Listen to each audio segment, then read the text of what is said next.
Right, well, looks like we're live, and we'll just might give a bit of time to see if anybody else is going to join us.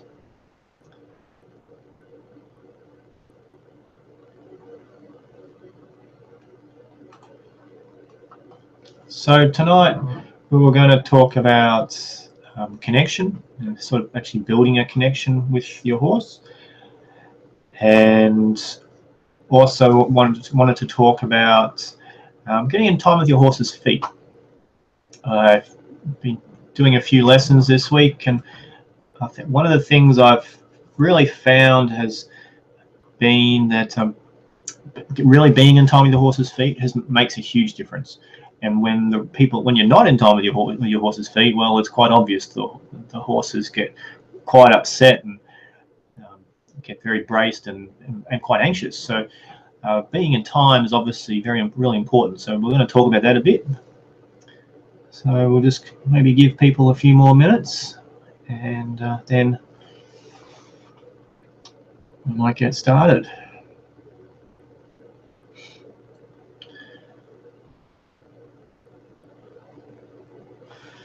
So when I talk about building a connection with my horse, what I'm really talking about is that mental connection that horses have with each other. So when you watch horses in the paddock, they naturally are listening and connecting, I suppose, to each other. There's generally one horse who's calling the shots, who's the herd leader, the boss, alpha horse, whatever term you want to use, and the rest of the horses in that herd, they watch that horse. They actively put effort into watching that horse and working out what does that horse want. And the reason they do that is because that's safety. That's the herd leader, the boss horse. They're the one that's the smartest, the quickest, the strongest, the bravest. A whole bunch of things that end up being why they're in charge. But that horse is the one they watch, and they take their cues from that.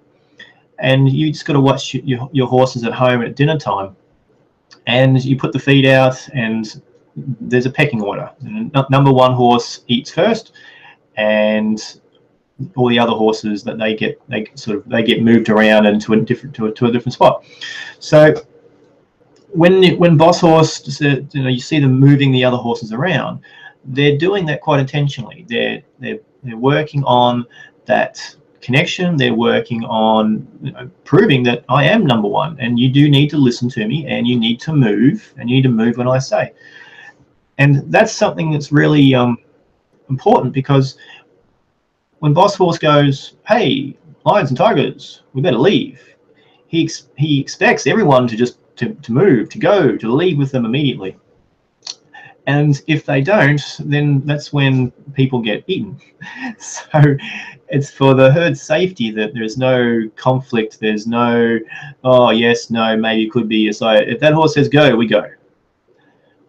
So they train that, they teach that from the very first time the horses meet, is by pushing them around and say, hey, move, lay their ears back and show teeth and that sort of stuff.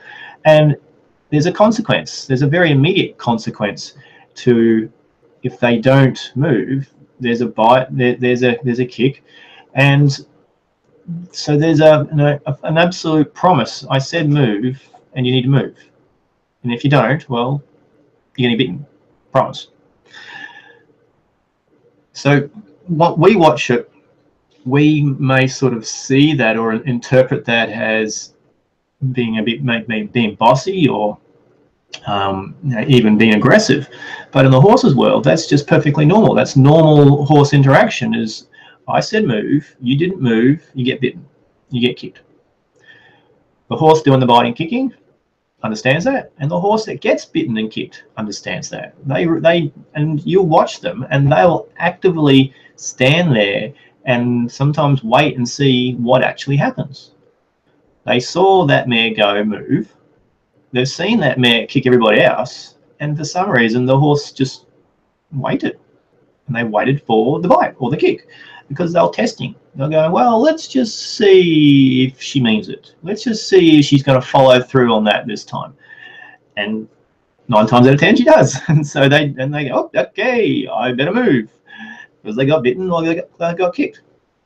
So that happens every day. It happens continuously, 1,000 times a day. If you watch your horses in the paddock, they're always just, that number 1 horse is always just moving people around. Just not necessarily aggressive, not necessarily anything very overt you can see, but you just watch them and they're just usually just sort of drifting into another horse's territory area, and that horse just sort of drifts away. And then come dinner time, that's when the argy-bargy starts, especially if you got a new horse in the herd. And so number 1 horse, boss horse, they say they push, they move people around. If you don't move fast enough, you don't move, there's a consequence. Now on the other side of that coin, so all those horses, they watch that horse. If we took that lead horse out because we feel, oh, been a bit rough, if someone's going to get hurt, so we take that horse out, what's going to happen? All the other horses are going to get upset. Why? Because you took away their safety blanket. You took away the boss. You took away the person that they look to for safety and for comfort and for reassurance and leadership. So on one side of the coin, it's about, you need to do what I say, and if you don't, there's a consequence. You get bitten, you get kicked. On the other side of the coin is the comfort and the trust and the relaxation about having the boss there and having someone who's to tell you what to do.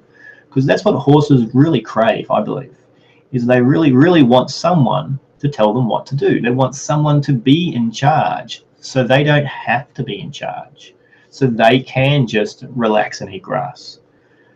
That's what we need to become. And that's probably one of the biggest mistakes a lot of people make with their horses, is that they want to be friends, they want to build a connection, and they want all the good stuff, but they're not prepared to put in or do what the horses need for them to realize that you are the leader.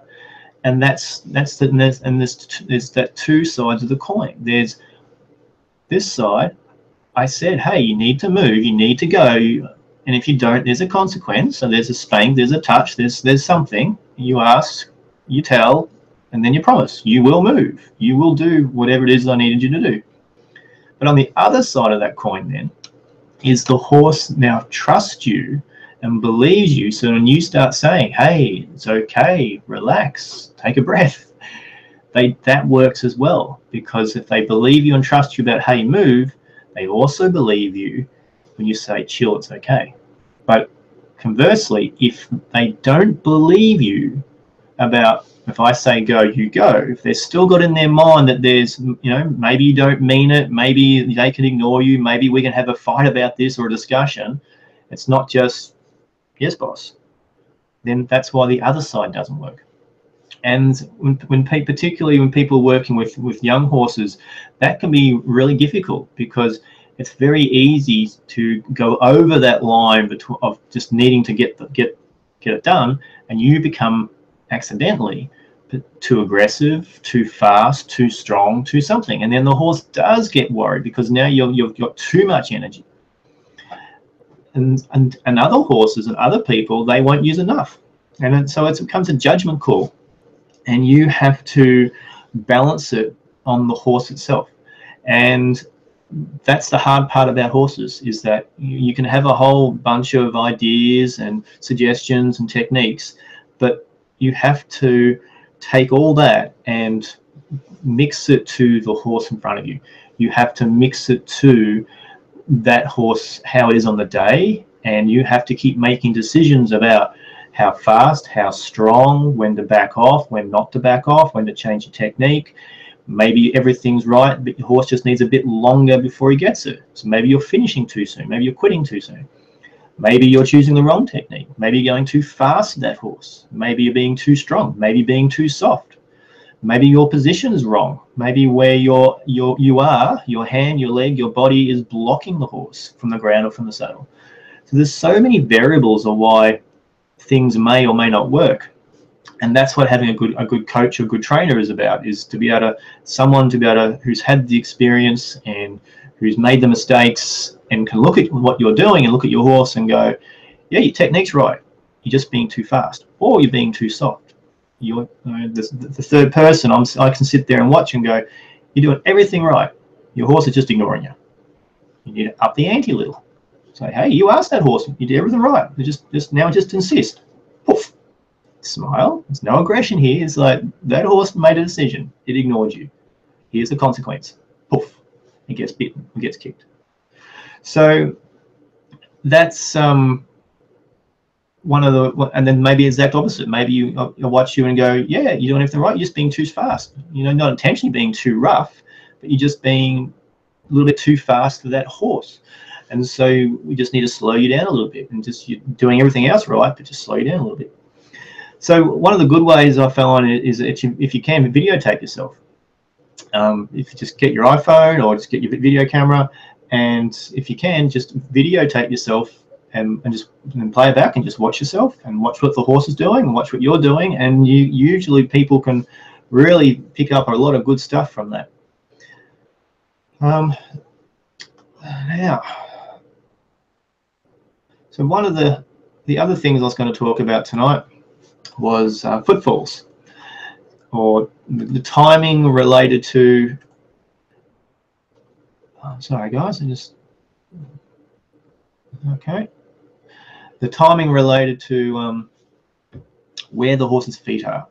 So if we feel time and balance, it's a pretty old saying, it's been around for a long time. So feel to me is I suppose the weight I hold. So if I take a feel of the lead rope, I take a feel of the reins, I suppose that could translate into how much tension or how heavy or how tight I'm holding the rope or my rein. So that's a pretty subjective thing, and again, for every horse that's going to be probably a little different.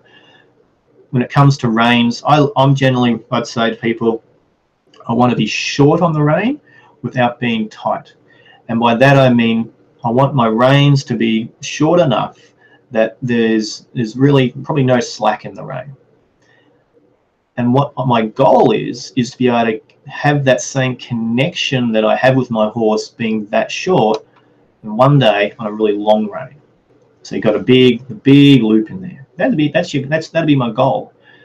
For most horses, you can't connect to them on a big loopy rein because you don't have enough feel.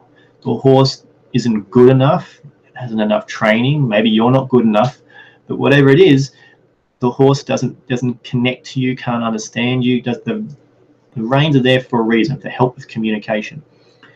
And so most of the times we need to start on a short rein, but not necessarily a tight rein. So that's feel. Timing. So timing for me is about knowing when to ask for something or when to release to something. And one of the most important things, I think, is when you're riding, is that you're timing to when you're asking the horse to do something.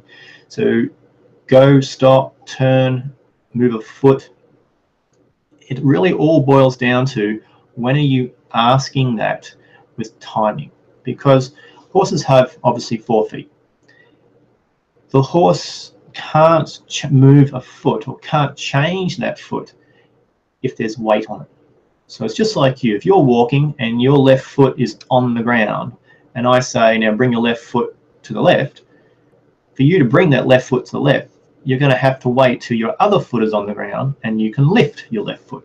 Now, once your left foot is coming off the ground, you can change that, you can redirect that. That's quite easy. Your horse is exactly the same. Now, you can certainly turn a horse left when its left front foot's on the ground, because it can bring its right foot across, and that'll turn the horse to the left. You can bring its inside hind underneath it more, and that bend its body and start turning to the left. But it depends on what you want it to actually do.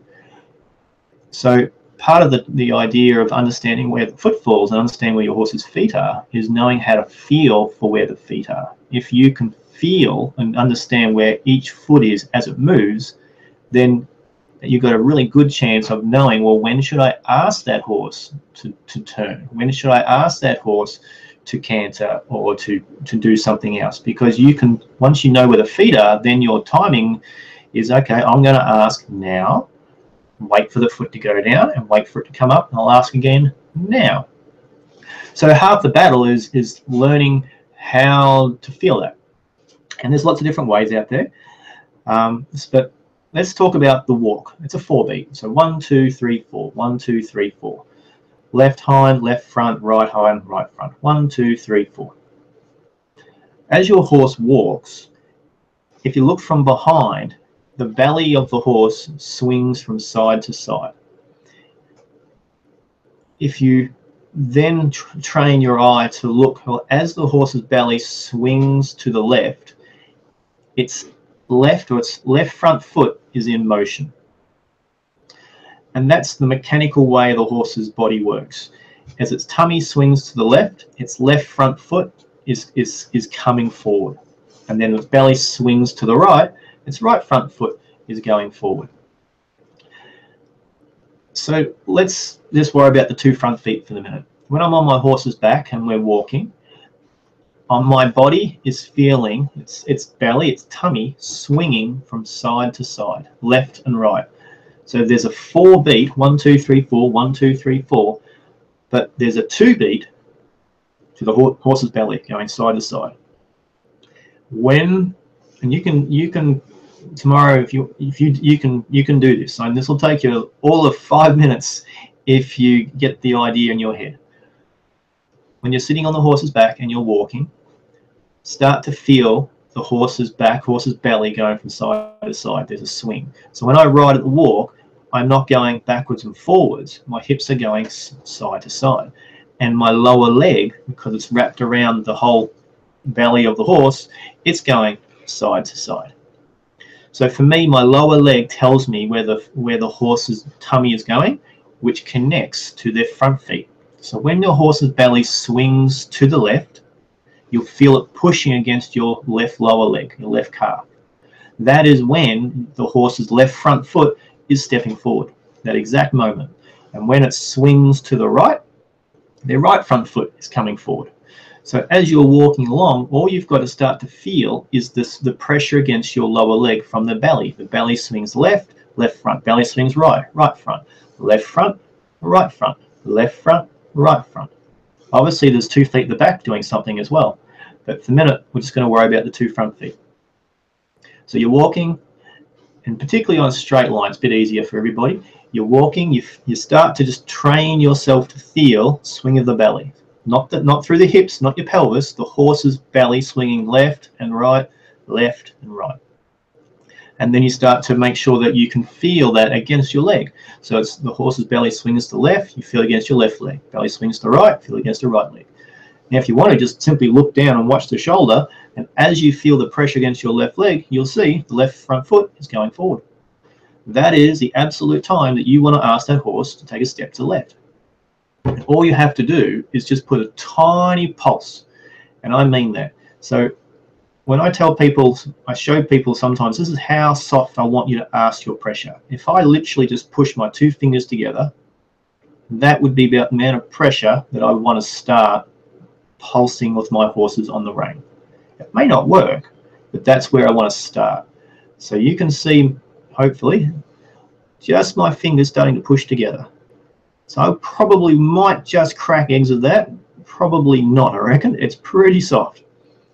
So when I'm holding my reins with the timing, and then I want the horse's left front to step a little bit to the left, as I feel the belly swing to the left, I'm just going to literally squeeze that rein. And I'm timing it to when the foot's coming off the ground. So I have to wait. Obviously, there's a 4-beat, 1, 2, 3, 4, 1, 2, 3, 4. I can only squeeze, I can only pulse as that inside front foot comes off the ground. Once that foot has come onto the ground, I've got to wait for the other 3 feet to move, and then I can squeeze again. Excuse me. And that's probably the biggest mistake that a lot of people make, is that they're asking the horse to move or to turn, and they're asking it at the wrong time. their cue is nice, they're being nice and soft, everything else is good, but it's just the actual timing of when they're asking the horse to step across. And because if you ask the horse when its weight's on that foot, well, it might try and turn left, but then it's maybe you're going to pull it off balance, or it's going to have to wait until the foot does come off the ground. Or maybe we're a bit of a silly rider and we feel the horse not turning, and so we pull harder. And so the horse then braces against you because it goes, well, I can't turn because I've got weight on that foot, and you pulled on my face, so I'm gonna resist that as well. And now you got a horse bent out of shape. And your mistake was your timing. So that's the 2 front feet. And that's generally pretty easy for a lot of people to pick up because it's you can check it. You can feel the belly swinging, and you can simply look down at that shoulder, and you can really quite quickly work out, okay, I can feel it against my leg, and when I look, I can see that shoulder moving. So what I'm feeling is that left front shoulder or the right front shoulder. That's not too difficult. Little harder is the back feet. And this is where it's not necessarily gets complicated, but it gets a little trickier because you can't see it as easy. And for me, I feel at the walk, I feel the horse's hind legs through my hips, through my pelvis. And if you watch your horse's pelvis, it goes up and down. Okay, and it's boom, boom, boom, boom. That connects to my pelvis rocking from side to side as well, like that. My shoulders probably shouldn't move as much as they're moving. So as I'm walking, my lower leg is going to tell me where its front feet are, and my hips tell me where the back feet are. And if as the horse is walking, as the horse's left hind is coming through or coming off the ground, I feel my hips or my pelvis being pushed to the outside. Some people describe that as their pelvis dropping or falling. And if you watch someone from behind, it does sort of look like it drops, which is fine.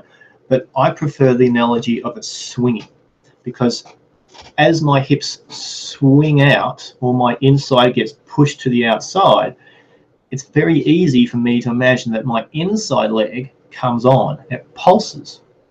So now as my hip gets pushed to the outside, my inside hind leg, or my left leg I should say, that pulses, and that's as its horse's inside leg is coming off the ground, my pulse hopefully might influence that horse to step a little deeper. And if we can get the horse to step a little deeper, then we can start to stretch that inside hind leg. And if we can stretch it, we can soften it. If we can soften the hindquarters, then we're on the right path to getting something really nice going with the horse. Because most of the braces that we experience, horses having really high heads, bracing on the jaw, a lot of that all originates from the back end. And especially if you've got an off-the-track standardbred or thoroughbred, or any of those horses that had the training's been pretty questionable about softness, and they're used to going. When you're riding them, unfortunately I've had to ride quite a few of my time, they're braced in the back end. Everything's braced, but the back end is the worst, because that's where the engine is. That's where all the good movement originates from. So your canter leads, your transition to trot, your downward transition, everything should start from the back end. And if you have all the back end, all the muscles tight and braced and not relaxing, then that's why your transitions are rough. That's why the horse throws its head up. That's why your canter leads and canter departures are really difficult or just really uncomfortable, because the horse isn't supple, the horse isn't soft, the horse isn't just stepping up into the canter or stepping up into the trot or stepping down into the walk from the trot. So the very first step in getting everything much better is getting suppleness in the hindquarters. For me, this is where it all starts, is that if you can start to teach the horse and connect your inside leg to cause their inside leg to step a little deeper, then you'll start building some softness. And if you can get the back end soft and supple, then it's just a bit like a magic bullet. causes the front end to start to stretch and lower and lengthen. And that becomes a bit of a, I suppose, a riding idea is every time I've got a brace in the front end, I'm thinking about the back end. And a lot of people, I suppose, have never been told that or have never experienced that. But this really needs to start from the ground. You need to teach the horse how to step its inside hind leg deeper and further underneath into supple. And that's where the cavesson and the lunging really comes into its own. And especially if you follow any work from Manolo Mendez, this is for him, this is his life. This is where everything starts, is using the bamboo and the cavesson and teaching the horse how to move in that nice, soft, balanced posture with its head open and its jaw open and it's not bracing, and learning how to go up and down the transitions, walk, trot and canter, and keep itself in that nice carriage and that lightness. And then you build on that, and by using your bamboo you teach the horse how to step its inside hind leg deeper underneath it. And so we use it by pushing. We physically reach back with our long bamboo, it's over 2 meters long, and just push on the leg. And as that leg comes off the ground, you just push. And you do it a few times, and before you know it, the horse just starts stepping a little deeper. And when it does, that's when you release. So release on what you want. And then you build on that. And so that starts from the ground. And you do that for as long as it's necessary, for as not many weeks as necessary, until that starts making sense to the horse. Because when you hop on the horse's back, what you'd like to translate is that connection you had from the bamboo to the hind leg. You'd like the horse to work out that your inside leg is the bamboo. Even though your leg can't reach back and actually push on its hind leg, you'd like it to understand that that pulse that you put against its belly means exactly the same thing as what your bamboo stick did. And one of the tricks you can use if a horse that you're having real problems with is you can actually ride with a really long piece of bamboo, and as you push with your inside leg, with the other hand holding the bamboo, push on that inside hind leg at the same time. And so you really are replicating what you did from the ground. You teach it from the ground without the rider on its back. Teach the horse how to step under. Then take it to the riding. You try to do the same thing with your leg. Your timing has to be perfect. And if it doesn't work, then you could simply go, okay, how can I make this easier for my horse to understand? You have a piece of bamboo and you ride with it and you push that inside hind leg, not tap, not whack, push. And as you push, your inside leg comes on at the same time, and the horse will start going, when he pushes with the bamboo on my leg, I feel that squeeze from the other thing. Okay.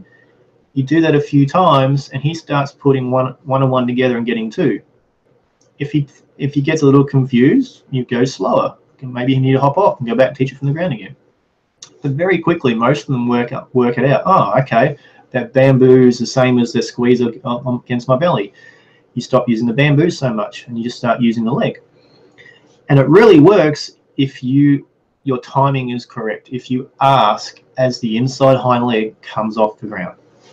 And that all comes back to feeling your pelvis going from side to side at the walk. So as your pelvis is being pushed to the right, the horse's left hind leg is coming through. As your pelvis swings to the left, his right hind leg's coming through.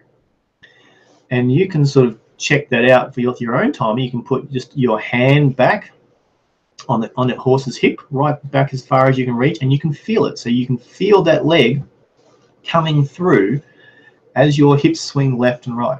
And you'll work it out pretty quickly. The other really good way is simply have someone on the ground tell you. So they can call out the feet for you. So left hind, left hind, left hind, and then just start paying attention to your body of what's moving what. What do you feel when that person says left hind?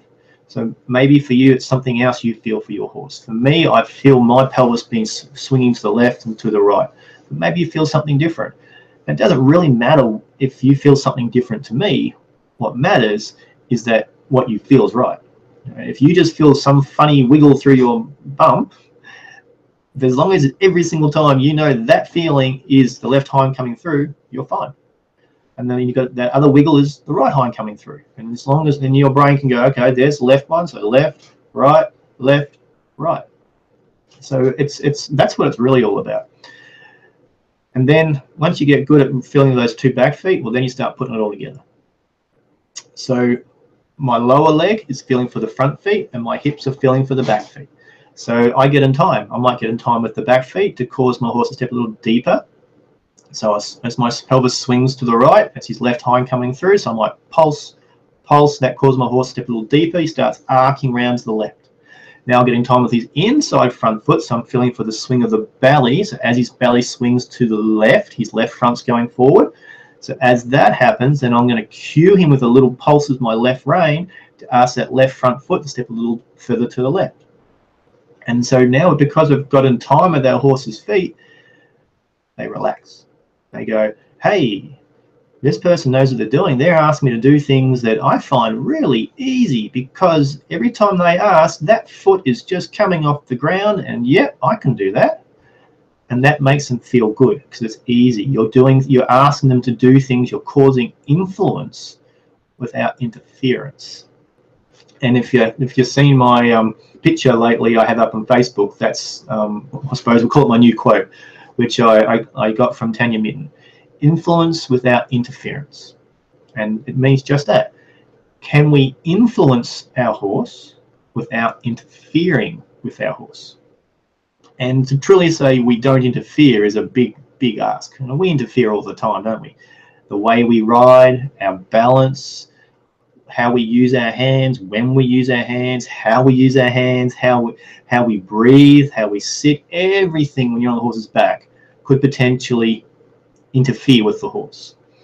And so I think it's a very rare person that when they ride, they can influence the horse. So they're helping a horse to stay in balance, and they can influence its balance, influence its mind, influence its speed and its feet, but they're not interfering with the horse.